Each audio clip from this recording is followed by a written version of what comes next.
Assalamualaikum warahmatullahi wabarakatuh. Jadi, di video kali ini aku akan membuat tentang explore konstitusi atau di sini aku akan menjelaskan apa saja itu pengertian dari konstitusi, jenis-jenis konstitusi, dan masih banyak yang lainnya. Mari disimak baik-baik ya videonya.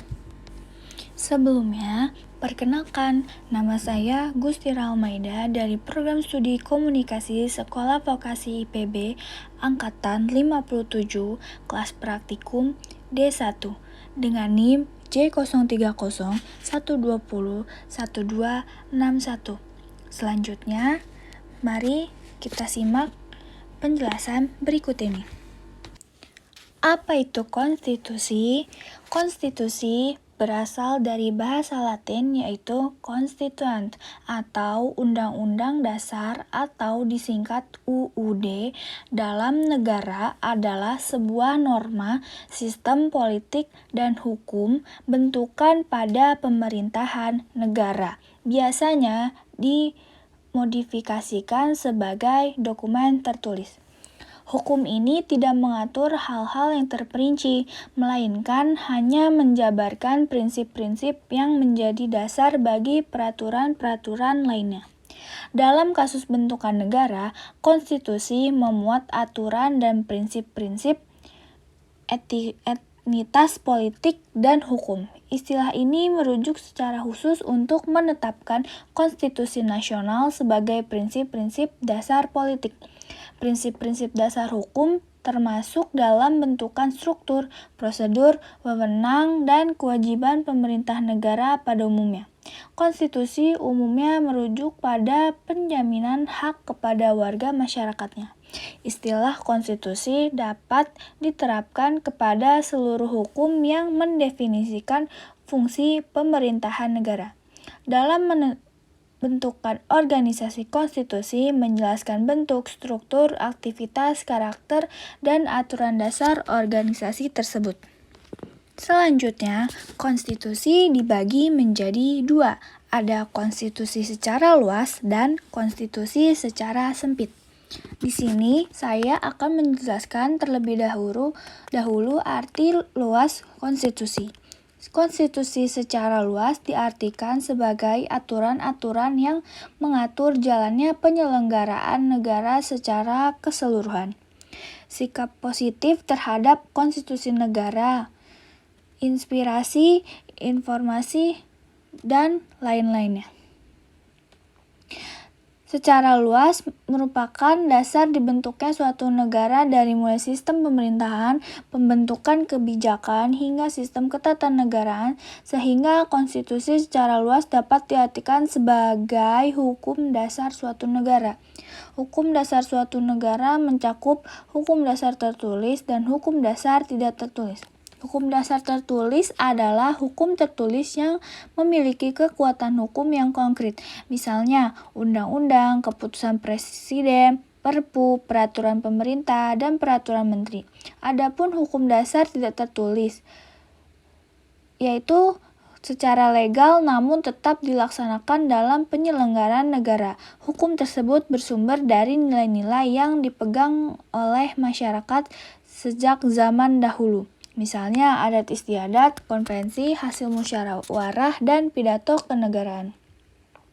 Selanjutnya, arti sempit konstitusi adalah disebut juga undang-undang dasar. Meskipun setiap negara tidak memiliki undang-undang dasar, tetapi konstitusi negara kesatuan Republik Indonesia adalah yang tertulis dalam suatu naskah dokumen dan diberikan sifat agung serta luhur sebagai landasan konstitusi tertinggi di negara.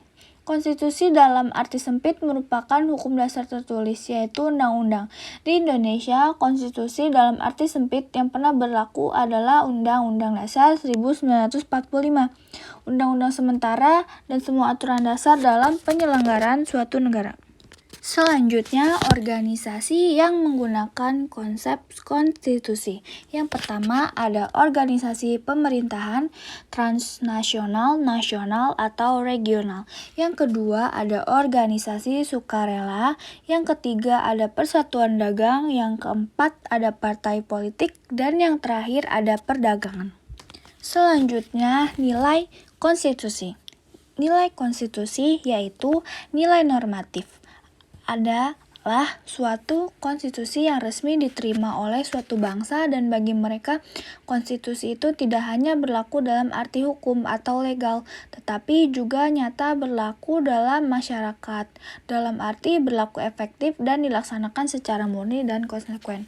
Selanjutnya, nilai nominal adalah suatu konstitusi yang menurut hukum tetaplah berlaku, tetapi tidak sempurna. Ketidaksempurnaan itu disebabkan pasal-pasal tertentu tidak berlaku atau tidak seluruh pasal-pasal yang terdapat dalam undang-undang itu berlaku bagi wilayah negara. Selanjutnya, nilai semantik adalah suatu konstitusi yang berlaku hanya untuk kepentingan penguasa saja. Dalam memobilisasi kekuasaan, penguasa menggunakan konstitusi sebagai alat untuk melaksanakan kekuasaan politik.